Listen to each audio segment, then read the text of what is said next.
Nigeria, which is ranked the 7th largest oil producer in the world, is the only oil-producing country that does not carry a drop of its crude.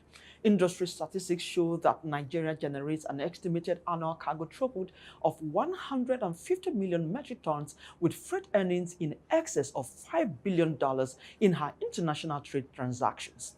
95% of this income is earned by foreigners, with job deprivation that comes with it. The same dominance by foreigners is also extended to the domestic shipping market, where an estimated $3 billion annual marine-related spending in the oil and gas production activities are virtually earned by foreigners. What is seen is a situation of so much activity and so much money, but little impact on the lives of Nigerians. No wonder the country's bad economy accounts for the high level of frustration and restiveness in the country. With this in mind, the federal government of Nigeria came up with the cabotage law in the maritime industry and the local content policy in the oil and gas sector to tackle these challenges. Yet, implementation or political will has ensured the almost death of Nigeria's shipping sector. This is Maritime Radar. Developed maritime nations of the world attain success in shipping by protecting local operators. In Nigeria, statistics show that over 20,000 ships work for the oil and gas sector on Nigeria's waters, with an annual expenditure of over $600 million in the upstream sector. In this chart, with Mina Oforiokuma, Chairman, Sepetros Offshore West Africa Limited, and former Governing Council member, Nigerian Content Development and Monitoring Board, NCDMB. He shares the impact of NCDMB in the development of indigenous practitioners in Nigeria's oil and gas sector. Stay with us.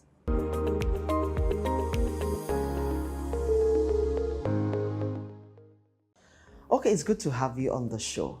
Good morning, madam. So let's start this conversation looking at the Nigeria's indigenous shipping. What will you say is the experience or reality looking from the maritime and oil and gas sectors? Well, Nigerian indigenous shipping, I say, in my perspective, is first of all governed by the Coastal and Inland Shipping Act, the Cabotage Act of 2003, which obviously lays out clear guidelines of how Nigerians can participate in indigenous shipping activities. So in line with mining of ships, ownership, construction or fabrication of ships in country, and yeah, more or less. So the regulation is there very clear. Unfortunately, 21 years after the Cabotage Act, there hasn't really been a lot of difference. I mean, our tonnage capacity has increased, but not in the manner in which it should have, in the light of oil and gas exploration activities going on in Nigeria. So in your view, will you say, in reality, the implementation of that act has failed? Well, it depends on what side of the fence you're looking at it from. From the perspective of fleet expansion and tonnage capacity, it has achieved certain goals. But in terms of the achievables, which I believe should have manifested, hasn't done very well. In terms of manning of our ships, extremely poor. I wouldn't give it a pass mark. I know NIMASA has done a great work in terms of our Nigerian Seafarers Development Program. Unfortunately, today Nigeria is not on the white list of the IMO. So that has obviously impacted the capacity building capacity of our flag administration to upskill our maritime workforce. We'll look into that more, seafarers in the course of this discussion. But I want to take you through, you to talk us through the Nigerian Content Development and Monitoring Board, which you were a part of. What will you say has been the milestone achievement in its about 14 years? How has it helped in the development of indigenous practitioners, especially in the oil and gas industry? Well, looking at it from this perspective, yes, like you said, I spent 6 years and 7 months on the Governing Council of the Nigerian Content Development and Monitoring Board from 2016 till June last year.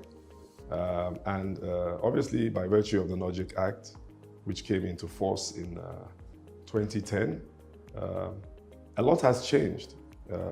When we came onto the Governing Council in 2016, local content achievement in the Nigerian oil and gas value chain was approximately 25 to 26%. The board set up in 2017 a 10-year transformative roadmap in 3 phases: short term, first 2 years, medium term, 3 to 5 years, and the long term, where we are right now. And I believe as we sit down, the target for 2027 was to achieve a minimum of 70% local content. I believe today we are in the region of about 60%, safely to say. So from that perspective, the Nigerian Content Board has done exceptionally well. There has also been a lot more investment in not just in engineering, in exploration and production activities, in marine support services, and other areas and fields of service provision. There's also been, by virtue of this transformative roadmap, sectoral linkages with other sectors of the economy. And I must recognize the efforts of the current administration today, who a couple of weeks ago signed into law an executive order more or less mandating local content in other sectors and MDAs of Nigeria. So in the last 14 years, it's been a great achievement, I must say. Okay, some people will say maybe they'll build on what is existing, and maybe the score moves from 60 to 80. So what will you want to see if that is to be achieved? Well, first things first, you need to go back to basics. You need to go back 21 years to the Cabotage Act. Don't forget that the flag administration in Nigeria, which is NIMASA, the Nigerian Maritime Administration and Safety Agency, has a collaborative agreement with the Nigerian Content Development and Monitoring Board. So in the area of marine service provision, which you must know accounts for a major percentage of the industry spend in oil and gas exploration activities, they need to collaborate a lot more in terms of certain revisions to the Cabotage Act to bring her in line with current realities, and also in line with the transformative roadmap of Nigerian content to be able to increase our tonnage capacity. Today, like I said to you earlier, Nigeria, unfortunately, is not on the IMO whitelist. What does that do for us? NIMASA, as a flag administration in charge of maritime education and training, issues what's called certificates of competency to our seafarers. Rather unfortunately, the global maritime labor supply chain is very vast, requires a lot of input from countries like us who have seafarers who speak English, who are physically strong. Okay, so you were talking about building capacity for indigenous shipping, but we will talk more about that. What is the cost of this foreign dominance on Nigeria's indigenous shipping? But if you're just joining us, this is Maritime Radar, and I still have with me now Oforiokuma. He is the chairman, Sopetro Offshore West African Limited, and the former governing council member, Nigerian Content Development and Monitoring Board. Before we went on that break, we were talking about foreign dominance, and you were saying that it's not bad to allow foreigners to be a player in the industry, right? And you were also saying that collaboration was key, but some stakeholders will say it's costing us so much. It's also not in line with the Cabotage Act, which allows Nigerians to play in the Nigerian waters. So can you shed more light on that? Okay, you mentioned the Cabotage Act. We do have the legislation embodied within the Cabotage Act, and also the NOGIC Act, the Nigerian Content Act.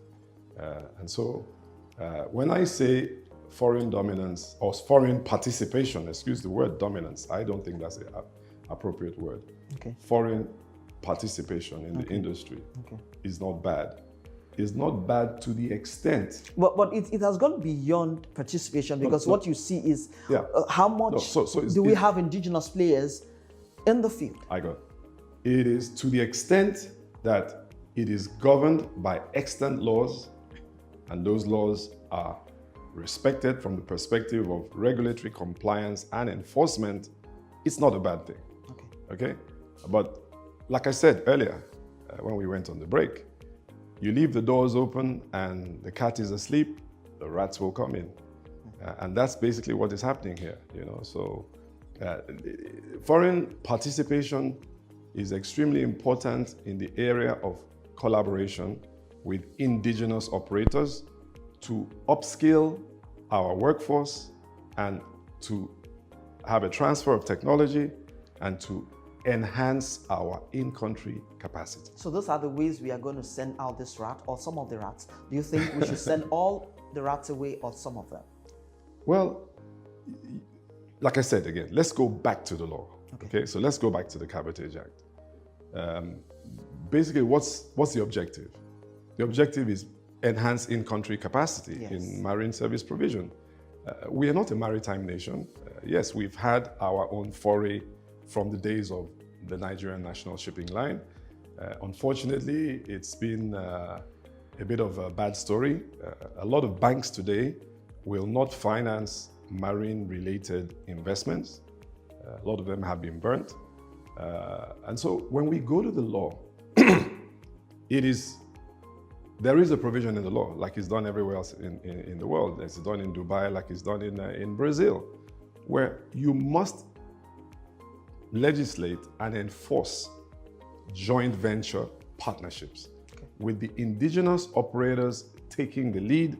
The joint venture partner, or technical partner as you would like to call, will now provide the support. And a local content plan will be submitted, which will show a succession plan, will also show a training plan to upskill the indigenous operators to a point where your technical partners can exit and you can continue the business. So how do we set the pace for this collaboration? Because it sounds good. Well, again, so let's go back to basics. That's what I said. The legislation is there. The stakeholder bodies, Ship Owners Association of Nigeria, the Nigerian Indigenous Ship Owners Association, the Nigerian Chamber of Shipping have advocated time without number to get back to the position you're talking about. But then, who are the users of the marine services? The government, first of all. Okay, before I let you go, vessel acquisition is a critical tool in trade facilitations. And that is why you may see foreign participation, because indigenous practitioners don't have the required vessels. So how do we go about funding for our indigenous operators to be able to participate? Even if we don't let the whole rat out, then maybe just some of them. So that we can have an NGDP for our nation and improve our economy, so that this restiveness, joblessness could be reduced. Yeah. Okay, look at it from this perspective. As of a study we did 2 years ago, the industry spend on marine service provision in Nigeria alone was close to $7 billion. And what do I call industry spend? The physical spend on freight and marine service provision to support oil and gas exploration activities. Now, acquisition of marine assets is a very expensive and capital-intensive game and cannot be done on commercial bank finance at 26%. It's impossible. The Cabotage Act makes it very clear the functions of the Cabotage Vessel Financing Fund, for which 2% has been deducted in the last 21 years from all marine service contracts in Nigeria. Let's start from there. Let's do an audit in the last 21 years and see what should be the value of that contribution today. And that contribution to the Cabotage Vessel Financing Fund is not appropriation. It's not federal government money. It is funds that are coming from operators like us and a lot of indigenous operators in the industry. Now, that money should have gone back into our tonnage capacity enhancement and our fleet expansion. It never did. There have been different schools of thought of how funds would be disbursed. And guess what? That is also one of the reasons why the IMO doesn't take, I'm sorry to use this word, Nigeria seriously in the area of our capacity enhancement in shipping. Apologetic about it, but that's the truth. Yes, that's the truth. And that's why we're not on the IMO Council. That's one of the main reasons too. So we need to go back to basics. On the Nigerian Content Board, we had the same kind of formula because there's a 1% deduction that is made from all oil and gas service contracts. And a Nigerian Content Intervention Fund was set up in 2017, of which major disbursements have been made for vessel acquisition, for contractor financing, for engineering projects, refineries, and I would say at least with a 95% success rate. Originally at a rate of interest of 6%, I guess today it's about 8%. So we just need to think out of the box. We don't need to reinvent the wheel. NIMASA should actually replicate what Nigerian Content did with their intervention fund. And I believe the federal government as well has a very big role to play to address your ship financing issues, because there's been a lot of intervention in various sectors, in the aviation sector, in agriculture, in power. There's been no intervention in maritime ever since the days of the Ship Acquisition and Shipbuilding Fund, the old days of the Nigerian Maritime Authority. But shipping is one area that can take Nigeria out of poverty. And I go back to the NLNG experience, operating 23 gas carriers, operating globally, and then looking at countries like Angola. I need to talk about Angola briefly in terms of vessel acquisition. So government has a big role to play. Angola started in 2005, okay, and they set up what was called a ship pool with a company called Stena Bulk. Now, Stena Bulk is a Swedish ferry operator. So Stena came in, even though they had a small tanker department, as technical partner to the Angolan government, to their national oil company, which is known as Sonangol, our equivalent of NNPC. And in 2005, they came in with 2 tankers. Today, 19 years later, Stena Sonangol fleet is 29 ships heavy. And as I speak to you right now, there's a Stena Sonangol tanker sitting right offshore Dangote refinery, the Njinja Mbende, I believe. She's a Suezmax tanker, 150,000 deadweight tons. First time in history of Angola, owned by Angolans, operated by Angolans, manned, and the entire complement of crew of that tanker is Angolan. When did they come into the industry? So we need to take a cue on that. You know, there's big upside for the country to get a lot of people out of poverty by investing in the marine industry and doing it the right way. I'm sorry to be critical here, but you see there are 3 aspects in maritime. There's the academic aspect, with all the degrees you want. There's a professional aspect, but there is, most important, the operational aspect. A lot of people who run our maritime administration, excuse me to also say this, great academic qualifications, great professional experience, but 0 operational capacity. And what is required today to get us out of where we are is operational capacity, and that we lack. What we require today to take Nigerian shipping industry out of where it is today is operational capacity. Those are the words of Mina Oforiokuma, Chairman, Petrol Offshore West African Limited, and former Governing Council member, Nigerian Content Development and Monitoring Board. I must say that I enjoyed this conversation, and I like the critical ways you said what you needed to say, and I look forward that Nigeria and the Ministry of Marine and Blue Economy will look into these things, look into operation, and be able to move the Nigerian shipping industry forward. Once again, thank you very much. Thank you, madam.